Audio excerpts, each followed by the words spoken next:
afternoon, everyone, and welcome to Inside the Industry. My name is Kristina Demou, and from Kristina Demou Coaching, I am a vocal coach, an audition coach, and confidence and mindset mentor. And I'm doing this interview series because I just think what better way to utilise the time efficiently and to get inside the minds of the successful people in the industry working at the moment. And today's guest is a Miss Felicity Frisky. Hi guys. How are you? I'm really good. How are you? Oh, it's so good to see you. It's so good to talk to you. For anyone that's watching, hi guys, come in. This is Laura, aka Miss Felicity Frisky, who is, I'm just going to read like a little introduction because it's ridiculous. It's ridiculous the kind of success that you've had in the industry, brought on just by yourself, purely for your own hard graft, creativity. You've been dubbed as one of the biggest voices in the international cabaret scene. For one, that is insane. And you've belted your way from London's West End to the Sydney Opera House. I mean, you've gone via New York, Singapore, and you're also, I have to mention, one half of Frisky and Mannish pop duo. So we'll talk a bit about that, and then we'll talk about how you kind of, although you still do that, you have kind of carved out an individual career as well. Yeah, you've been all over London, West End, you know, you've done all the fringes. You were on the cover of last year's Edinburgh Fringe. Love it. Or was it the year before now? Or 2019? Yeah, the last year that counted. It was on. Yeah. Exactly. Pretending last year didn't happen, right? And this year they were just playing a let. It didn't happen at all.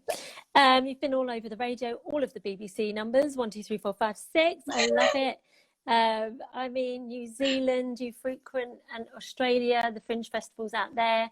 And I think, you know, the reviews are 5-star. I mean, I know you, obviously, I must say to the viewers that we're obviously bezies, but at the same time, I'm a big fan. So this is really exciting just to talk to you and have you on today. Well, exhilarating, a musical wake up like a cold shower in a hot disco. Tell me. Contributor to the success of Frisky and Mannish, lest we forget, and helping putting some of our shows together, and had an eye for us and everything. So, you know, right back at you. Thanks, babes. Thanks. So I'm so excited for this today. So you're in France, aren't you? I am. Coming all the way live. Massive scarf. It's -7 here right now, and I am renovating a house, so my heating is limited.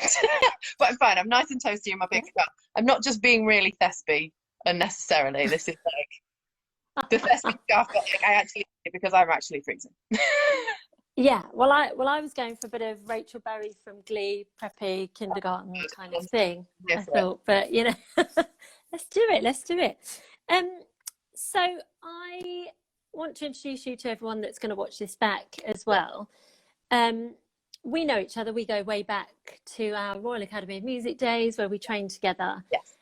But I want to take you further back, and can you just kind of give us a little bit of an introduction onto sort of how you got into musical theatre, because I know that's kind of where you were going. You were starting your career that way. How you got introduced to that, maybe where you're from, a little bit when you were younger, and how, you know, your training went. Let's go from there. So it's a family trade for me. So my dad was a musical theatre man. He was very, very successful. He worked pretty solidly for like 30 years. And weirdly, he started the other way around. So he started out in cabaret, like playing the clubs back in the 70s. And then he tripped, stumbled and fell into musicals. And he was kind of the rock tenor leading man in the 80s and 90s when, like, yes, that's what we need. We need a rock tenor leading man. So he was like Jesus and Judas in Jesus Christ Superstar, not at the same time, should be said, different productions. The American in Chess, and like all these really big parts. And he was the guy who'd do it on tour because we were based up in Manchester. So he never really had huge interest in town. He wanted to stay up north, and my mum was a mounted policewoman, bit different. So we were all based in Manchester, and then he was touring. He was doing like all the UK touring and stuff when I was a kid, and every holiday we'd go and we'd be wherever he was on tour. And so I was backstage at the theatres, and they used to kind of move us around the departments. There were a couple of times where it was just me and Dad if I had a longer break than my brother, when, you know, because I've got an older brother and slightly different age, obviously. Not a twin, so there you go. And yeah, so I'd get to spend some time with the Wiggies. I'd get to spend some time on the sound desk. I got to help with the quick changes very, very occasionally. Very confused cast members running off stage, stripping off, going, who's this tiny person trying to get me dressed? But it was an amazing, amazing way to see it. And I think for me that was I think what I grew up with, I very much grew up in the theatre, was not just the theatre, the ideal and the dream, and the like, oh my God, the feeling of being on stage. It was the whole industry of it, and it was the actually making it's a job. It's a job that you go to every single day. And you know, I saw my dad going through, you know, spells of unemployment and illness when you've got a cold or whatever and things, and you can't work, and what that means and how it works. And you know, so I very much saw the nitty gritty and the reality of day to day theatre growing up. Weirdly, it didn't put me off. So I was always just doing as many shows as I could. You know, I was a total hound as a kid, always trying to get involved. Amdrams, you name it, all of it. And then I was a slight diversion. Turned out I was quite bright and I had no idea. And my school were like, you know, you could go to Oxford if you tried. And I was like, no, really? Oh my God, stop it. So I tried and I did. And I went to Oxford, and I read English at Oxford. And so, of course, as soon as I got there with this amazing opportunity, the first thing I did was a production of Guys and Dolls. Obviously.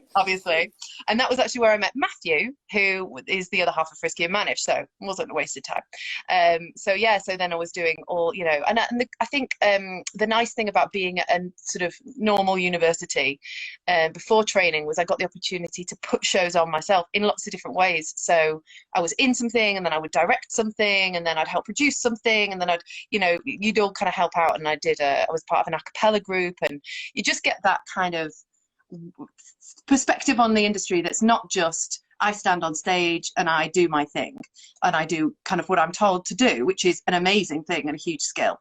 But my way in was very different. It was very, you need this person, and this person does that, and you've got to make sure you're in your light. And if you need to talk about that, you can talk to this person about this, and you can make these changes. And making all of those decisions about how a show is put together is a very different thing. And I was really lucky to have that, because it can be a steep learning curve, I think, sometimes when performers come in from a pure performing thing to suddenly realise that there's an army of people whose work goes into making this a thing. And then, of course, I went to the Royal Academy of Music. I met the incredible Kristina Demou, who I am delighted that all of you are working with, because I honestly and truly believe she is one of the most gifted teachers I have ever worked with. This girl could teach me street dance, and if she can teach me to street dance, then she can. I don't think there's anything she couldn't teach anyone. I remember it so well as well. It's amazing. But you smashed it. You absolutely smashed it. Because it's very good. But yeah, and then so that's where we were at when we got there. So I think you and I weirdly kind of came in different, because you were similar. You'd had a childhood experience on the stage in a professional context, which can give you a really great insight into it.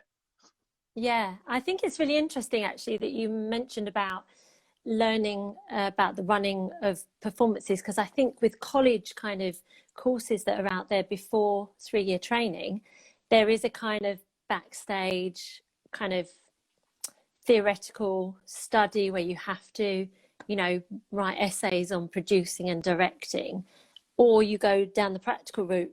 It's kind of it's not always kind of blended together, and I think it's so important, and it has been really important obviously in your life and career that's coming up. So I'd love to touch on, oh God, there's just so much to say. I think we're going to be here ages. We're going to be here days, people, days. But I just want everyone to hear from you, because I think it's so very much needed, especially now in such a saturated world and industry, with everyone having this kind of one route or an idea of one way they want their career to go, because ultimately they've only been exposed maybe to Yeah. one or two options, you know, it's musical theatre or it's pop singer, and that's just like the opposite end of the scale, but there's so many variants in between that, and also you've created one, you know, Yeah. you haven't just seen what's there and you've gone, oh, actually there's not this, and I'm going to create that. Well, and I was So the same. I was coming into it so focused on musical theatre, so tunnel visioned. You know, I had that. You know, I went to Oxford, and the thing that sort of slightly started to shift things for me was Matthew and I started doing comedy with a couple of our other friends, Adam and Rose, who are both now also superb, self-made genius performers. And that was the very first taste I had of maybe something different. But I was still so focused. I was still like, nope, I'm going to the Royal Academy of Music. I'm going to do the musical theatre course, and I'm going to go and I'm going to be in shows. And I was very focused on that. And in a way, for me growing up, cabaret was a dirty word. You know, cabaret was like, you can be too cabaret when you're doing things. And I think that was part of my dad's bias and background, because he'd come from cabaret and he'd had to overcome that bias. He had that real thing about, oh, no, it's too cabaret, don't be too cabaret. And, you know, people kind of had a bit of a sneer about somebody like Jane McDonald, for example, you know, like, singing on a cruise ship, like, oh, gross, you know, and she's got her kind of style entertainer way of doing things as opposed to the actor way of doing things. And there was a real like hierarchy of like, no, you don't want to be cabaret, nobody wants to do cabaret. And so I was in the same place. I was starting out from a place of, all I really know and all I really want to do is musicals. right, so that's so interesting, because maybe some of the younger viewers might kind of be able to relate it to kind of X Factor moments when Simon Cowell's like, oh, it's a bit too cabaret, because it's a style, maybe a certain style of way of doing things.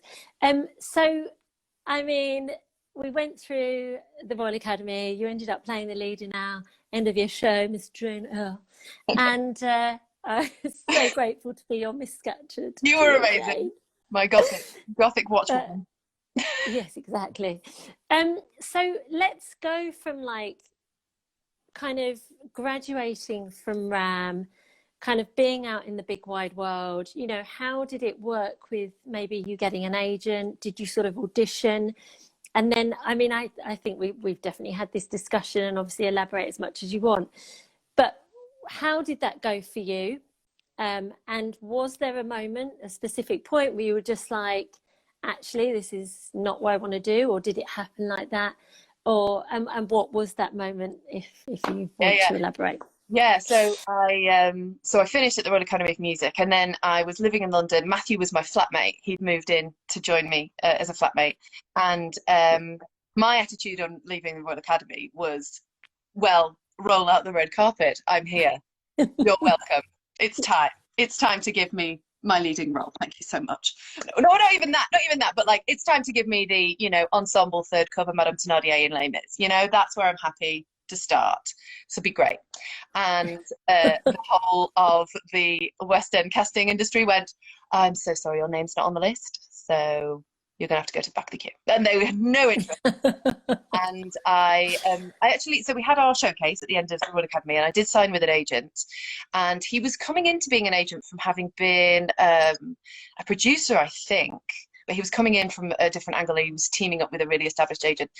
And I really liked him, and I was really excited. And he got me a couple of nice little auditions, you know, Mamma Mia and like a few other things. I was like, I'm not really right for it, but it's good to kind of get in there and start doing the auditions.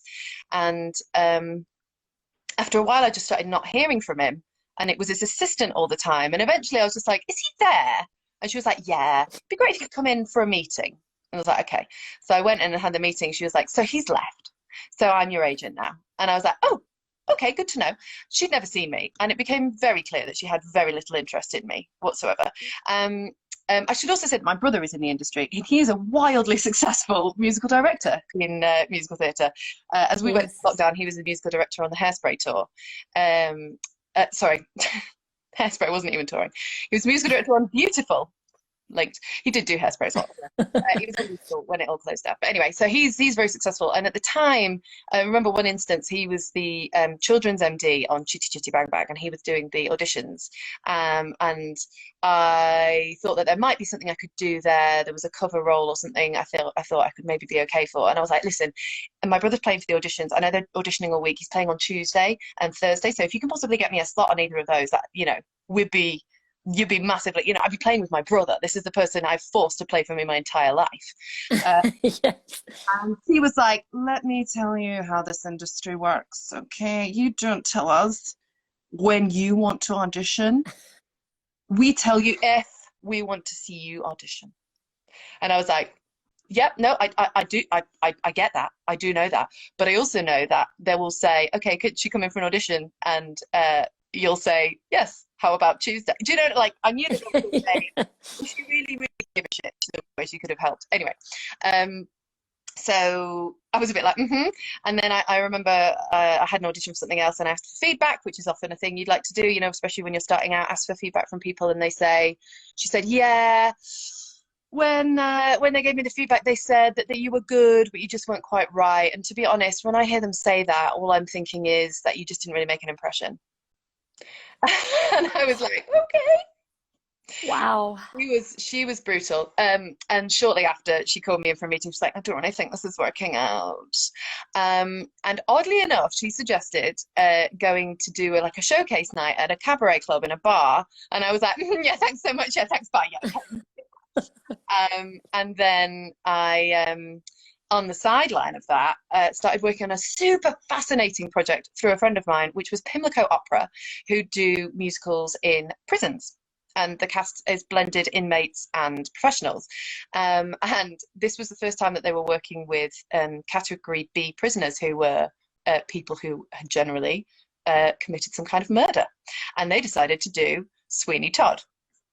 But to be fair, I think it's more appropriate to do that because at least they've got some relationship to the material rather than like, can you imagine a group of murderers being like, I'm a loving, hand me a glass. So I think it was better, all things considered. Gosh. So I was working on that and then the project broke down, sadly. It was a controversial project anyway, and it broke down, and then I was unexpectedly free the week of the shows.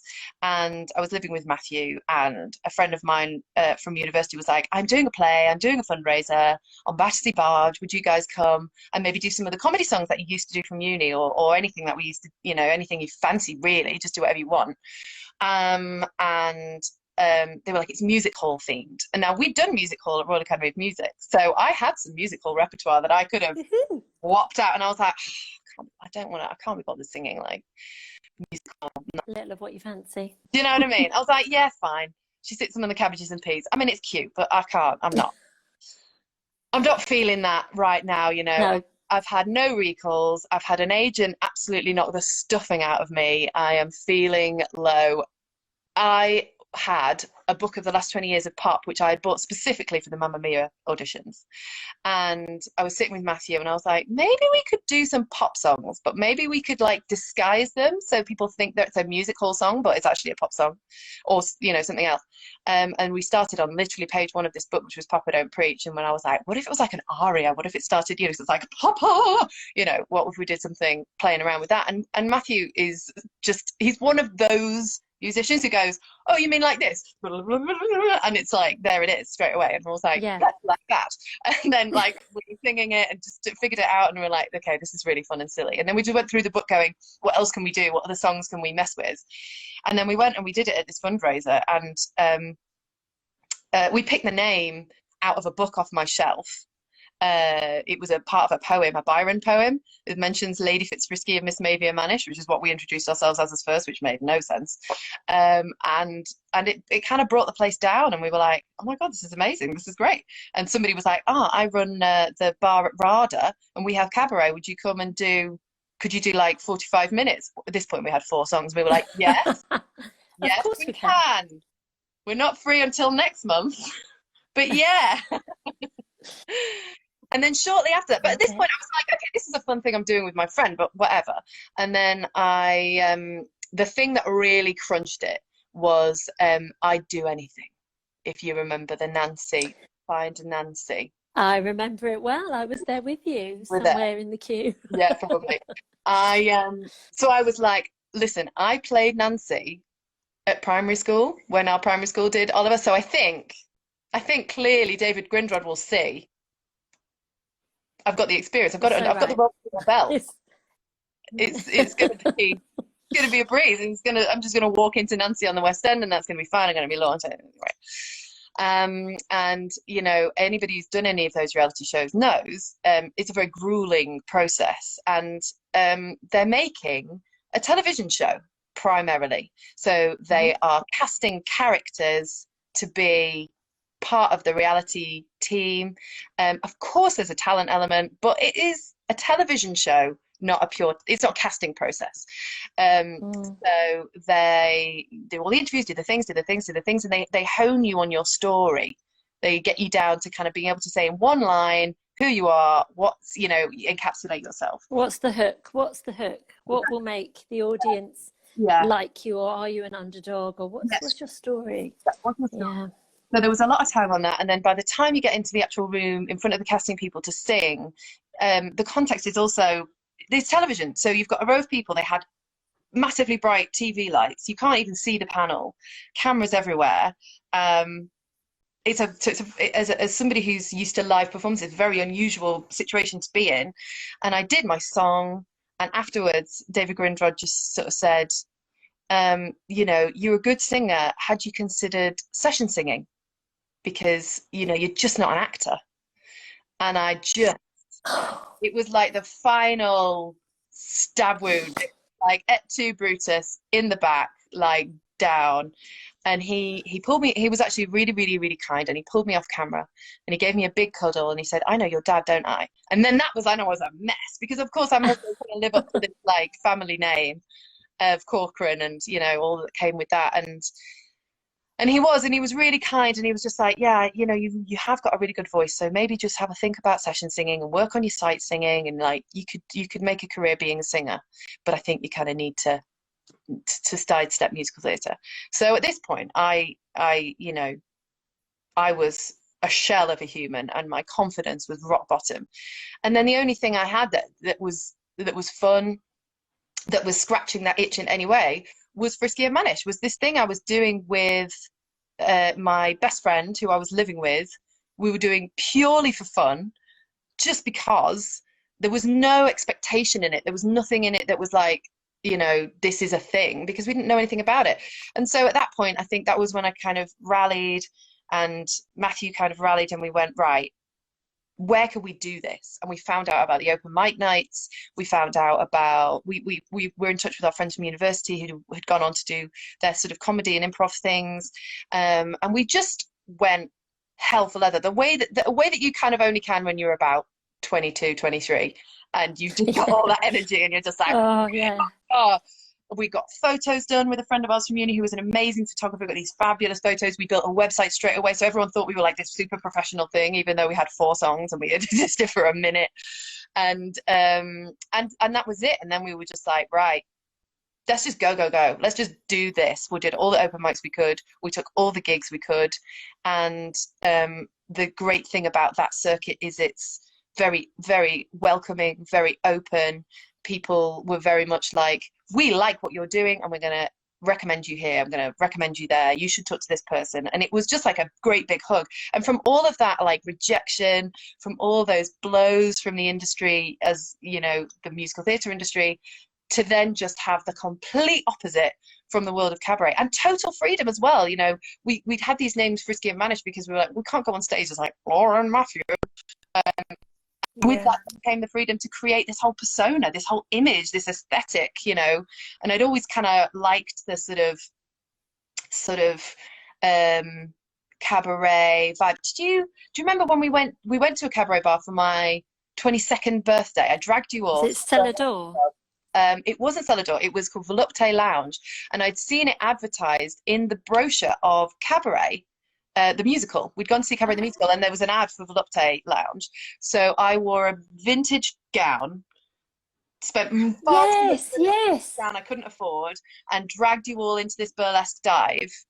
And yes, I remember. That was my first experience of that world, and it was just a stupid night out. We were drinking champagne, spending far too much money that we didn't have, looking fabulous, and you know, and then suddenly, not only was I in that world, those very people that we saw that night, I ended up, you know, calling my friends and being some of the people that helped the most. Is an amazing artist, Dusty Limits, who was so great, and he's a fantastic cabaret MC, and along the way he's just given me and Frisky and Mannish leg up after leg up, and he's amazing. And suddenly I was part of this community, and yeah, I could, and suddenly all of that understanding of how shows get put together, of all the things that come into it, came into play, because in cabaret you have total control over anything that you want to do and say and present and how you want to do it. You know, you can say to them, we're going to need this lighting like this, and can you, you know, I mean, the cabaret club has that much choice of lighting sometimes. You know, you can control the sound effects that you use, or the kind of microphones you're using. You can control everything is at your fingertips. And then that was where, having had an eye across all of that stuff, it was really great, even though it was on the smallest of scales, to be able to go, I actually know how I want this to look. I know how I want this to sound. I know how I want this to pace out. I know how I want to structure this, as well as just getting the opportunity to stand on stage and sing and be stupid and make people laugh and laugh ourselves. So it was, yeah. So it was like right down here to kind of give me that jet boost to go. So I guess, I mean, it's such a fantastic story, and it's such it's so hopeful, I think, because there's those moments which I guess many of us, you know, artists have faced and gone, oh, I just don't know if I can do any more or take any more, because it is tough. It's a tough industry. It's not impossible, but it is very competitive. And I think one of the bits of advice, I guess, just from knowing you and other people is learn how to create your own work, learn how to learn how to turn being unemployed into something that you're passionate about, and you can still be creative, you can still do what you love without having to wait for someone else to say, yeah, okay, you're the one we want, I think you're good enough, so now let's go. You know, it's trying to stay away from that external validation and just going, look, I know what I love to do this, and I'm all right, you know, I'm pretty good at what I do. And I guess, you know, you've answered so many of my questions just within that, which is great. You just let me go, I'll go. I will let you go, girl. I will let you go. But yeah, exactly. I'm loving all the comments, by the way. Thanks, guys. Yeah, so I mean, I was going to say, like, what comes first, chicken or the egg? You know, you just basically, you'd had a gig booked, and then you just said, right, let's just get some photos. You kind of had this persona, but where did you go? You had a name, and how did you come up with the kind of theme, like in terms of, you know, this larger than life character and what you look like, and how you kind of, you know, both kind of portrayed the names into something real? Like, how was that process? Was it quite easy? Like, I'm just going to throw this wig on with that kind of, you know, rainbow tights and a tutu, not that that's what she looks like, but, you know, I always feel like there's something quite nice, and, you know, in kind of cabaret and creating your own art, is that it can be absolutely anything that you want. So was there a kind of more kind of intricate process of coming up with a look? And obviously it's developed over time, but you've kept, you know, that iconic red hair, red wig, you know. Yeah. So yeah, if you can just let us know about that. Yeah, I mean, so I think one thing, the place it started is probably the most useful thing for you guys starting, for those of you watching who are into starting out, is it came from a very pure place of I think this is funny, I like this, and so often, even now, so often when Matthew and I are writing, we do something and we cry laughing and we go, well, we obviously can't do that. Like, we obviously can't put that on stage because it's too stupid. It's so silly. Nobody, like, everyone's just going to think we're idiots. And that's when we know we have to do it, because I think there's a total purity of, and I think it's why cabaret is so great, because there's so little barrier between you and your audience. It's the purity of, I want to express an idea to you. I have this thing, whether it's something that moves me, whether it's something that makes me laugh, whether it's something I think is really important or really interesting, and I just want to express it with the simplicity almost of the way we're expressing to ourselves to each other right now. You don't think before you speak. You don't plan every single thing. You don't block out every gesture you're going to do. You just express yourself, and that's something that cabaret gives a performer the opportunity to do. You make certain decisions beforehand, of course, but in the moment, all you're trying to do is say, what do you think of this? Like, no, but what about this? So it just came from that simplicity of, guys, Papa Don't Preach really works as an aria, isn't that it? And oh my God, have you ever actually listened to the lyrics of Eternal Flame? Because it's actually really creepy, guys. You know, that's kind of like the simplicity of that idea, but instead of weird. Oh, we're losing you a little bit, Laura. Oh no. Sorry. Just so that's a bit better. Am I back? You're sort of pixelated, but I can hear you. Okay. Well, carry on. Waffling. Yeah, carry on. But yeah, so I love it. It's you know, but it's, you know, it's that kind of show don't tell. So we think that Eternal Flame is really weird. So what we're going to do is sing Eternal Flame as if we're stalkers, and then you'll see what we mean, because it's there. You know, it's just that kind of having an idea and expressing it. And as I say, the name literally came from the fact that we didn't want to stand on stage as Laura and Matthew. And I think that that's both because our names are Laura and Matthew, but also because both of us came from a background of musical theatre and acting. We had absolutely no idea how to get on a stage and be ourselves. Like, I have no concept of that. I have no concept of what it is to be a person. And, you know, this is something that I think those who are in more of a pop world are much, much, much better at. And, you know, I think I've always been much more of a look at the puppet, you know, don't look at me, look at the puppet. And so it was just, you know, okay, so we just got to create a vehicle for these ideas that are ours. And like I say, you know, the aesthetic of burlesque was very out there at that time. I'd loved Moulin Rouge when I was growing up. It was like, I went to see it at the cinema like 7 times. I was obsessed. So that was linking into that whole world for me. So then I was like, oh, I think I really like that kind of Moulin Rouge hyper glam, you know, kind of vintage, but kind of any era sort of thing.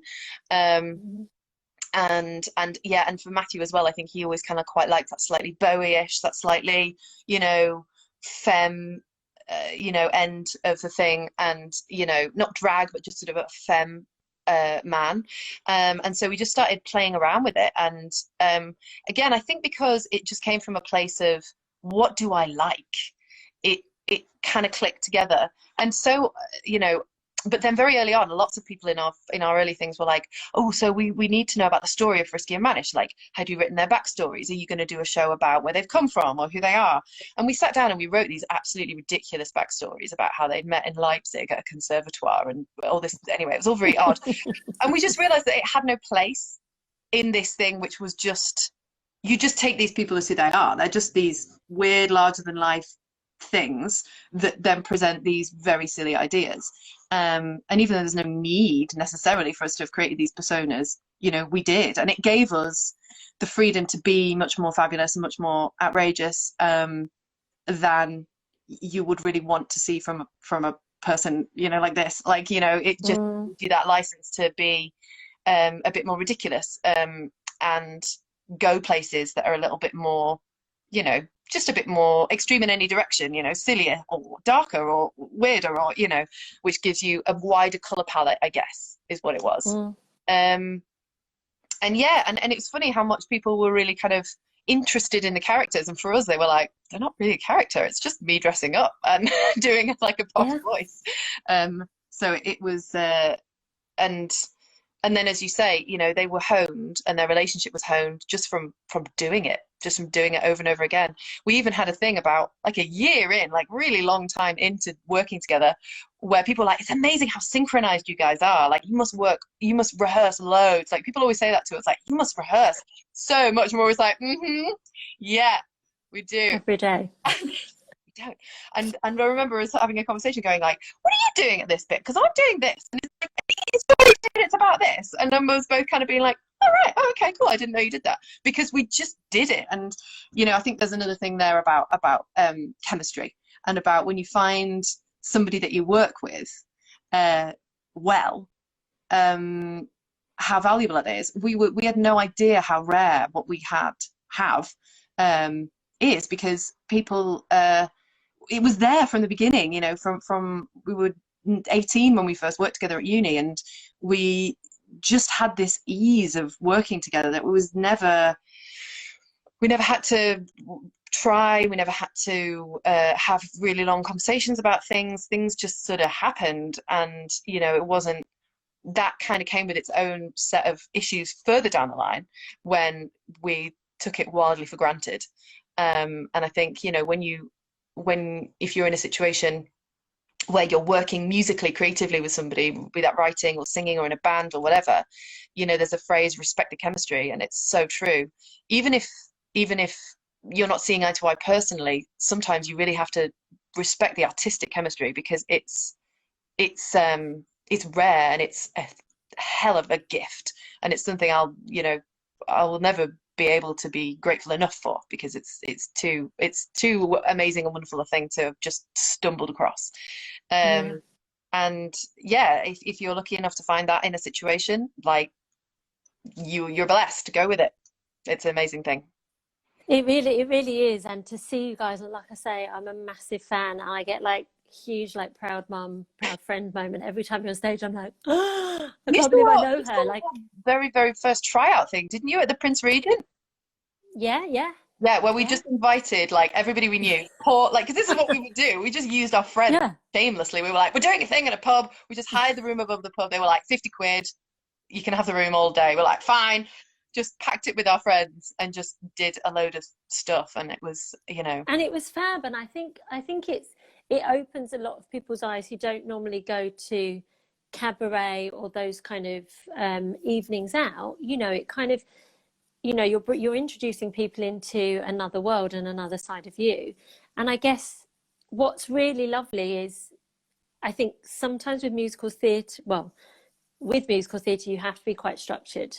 Yeah, it's very structured. Discipline. You don't have as much discipline. You don't have as much we don't have hardly any artistic kind of license to change too much within, you know, inflections and where you there's your spot, and that's where you go on that note, and then we want you to sing it like this and actually like that. So it's very disciplined, very structured. So to have that kind of, for you, it hasn't been hard to free yourself up. But I guess I'd love to ask, you know, your opinion on, or if you've got any tips for anyone that's kind of starting out, and bearing in mind, like, kind of my audience is from sort of just before they're going into training, or maybe they're currently in training, or they're just graduating, which is great. But how do you make that transition? Or do you have tips on people who want to maybe start to create their own art, but don't have that kind of natural chemistry with someone else, or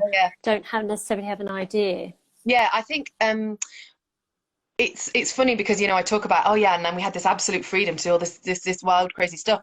The whole of my life up to that point didn't kind of go out the window. Like I would look at what other people were doing in cabaret, and they were going, I mean, out there. Like, there's a whole other sort of branch of cabaret that's very queer focused, and it is sensational, and it is stuff I would never ever imagine people do things that, I mean, I'm pretty sure in another context is illegal. Like, you would get locked up for it.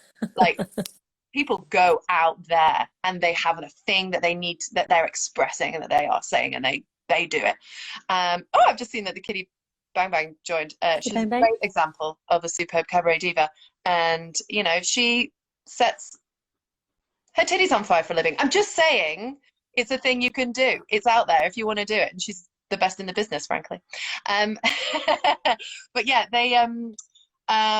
I was still musical theatre girl. I was still very disciplined. I was still very, once I kind of made my set of decisions, I kind of self-directed. So once I made the set of decisions about what I was going to do, I was I pretty much stuck to those.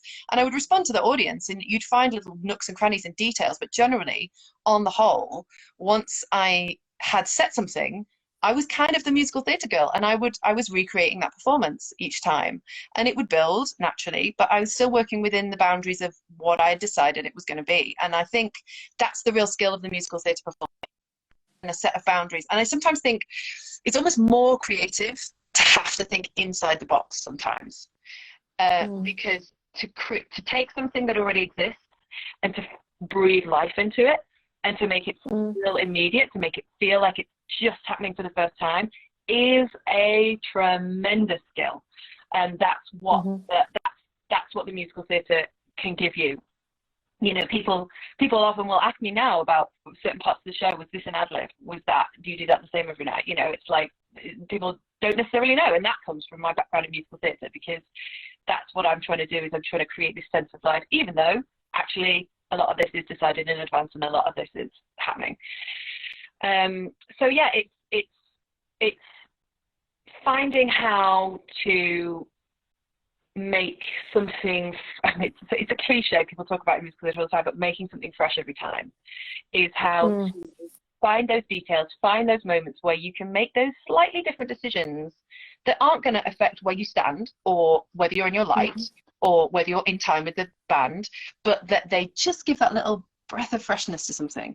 And it's all up here, it's all happening in here. It's all about how you think about the moment, how you, if you're giving it some kind of real emotion, then it's going to be slightly different each time, because you're going to go into it with a slightly different feeling. Because if that emotion is there, if it's real, then there's going to be some differences in that. And whatever you're going through or whatever you've been exposed to, and is going to be coming through in very subtle ways. And it only has to be those subtle ways, I think, for an audience to feel that connection and to feel that truth. Whether it's a comic truth or a more emotional truth. And I think that's kind of, it's a really undervalued skill. It's something, a lot of people kind of go, oh yeah, musical theatre, you can do what you're told and stand where you're supposed to stand. And also to say, of course, some people get the opportunity to be part of an original cast, and that's a completely different ball game, because then suddenly you spend your whole career doing what you're told, and suddenly they're like, we're going to create a show together, guys, what are you going to do? And then you're expected like this to suddenly become an amazing improviser overnight. It's a hell of a challenge for a lot of people. And I think it's about a combination of truth of thought, of being confident and comfortable enough to express how you're feeling through what you're doing, but also putting your ego to one side and going, I've got lots of ideas about how I want to do something, but ultimately I'm in a collaborative thing. So even with Frisky and Mannish, it's a collaboration. There's stuff I want to do that Matthew's like, no, I don't like it, I don't think that works. And you go, okay, yeah, fair enough, we'll do something else. And when you're working with a team on a show, or in, any singing context, music is always collaborative. Music is always you with some kind of music, even if it's a backing track, you've got that backing track and that's what you've got to work with. And it's collaborative with an audience. They're going to give you a certain amount. They're going to make you wait at certain times if they need to express something, if they're laughing or they're applauding or whatever, or if there's a moment of silence you just want to hold with them. Like, it's always collaborative. So you've always got to be able to have that give and take in what you're doing, trying not to be too fixed, trying not to just decide and always do it the same no matter what's happening. Like the Titanic's going down, it's being able to be reactive and responsive in subtle ways and big ways if you can, and that just comes with a bit of bravery. a bit of I think as well, ultimately remembering anybody watching any kind of live performance is just there for an experience, and they know you're a person, they know you're a human being. And if you go, I'm terribly sorry, ladies and gentlemen, all the lights appear to have gone off. Yeah. So how are you? People will love you for that, because they see a human being dealing with a situation that everybody can see is happening, and you just have to deal with it. It's just don't. I think it's trying not to be too afraid of the people that you're in front of, whether that's an audition panel or an audience or whoever it might be, and being able to say, I'm a person, you're a person, we're clearly in a place doing a thing, we both know what's going on, and if I need to express something to you slightly differently, be that an emotional choice that feels like it has to go this way, or I have to acknowledge something that's happened, being able to be comfortable enough and human enough is really all it takes, and being able to express what you feel and what you think in some way. Yeah, I think that's really, really good advice. I think especially in an audition situation, which we don't really think about. We think, right, you do have a job, you've got 2 minutes to go in, show what you've got and get out, and it can be quite a bit of a rotor and a line, where there are time limits and things. But I think what I hear from casting directors and people on the other side of the table is, you know, we're going to want to work. We're looking for someone that we can work with, and we want to know that you're normal. We want to know that, you know, you're a core human being. And they also want to know a little bit about you. So if you're relaxed and kind of comfortable and open, you know, there's a difference to sort of telling your whole life story to the whole panel and shaking hands and hugging and kissing them, which I would not suggest. You know, just a nice kind of friendly, like, hey, I'm here to do my thing. This is who I am. I think Cabaret, obviously, you get to interact with the audience, whereas musical theatre you don't. That's definitely a skill which you can learn through, you know, doing gigs and things in between, which is really good.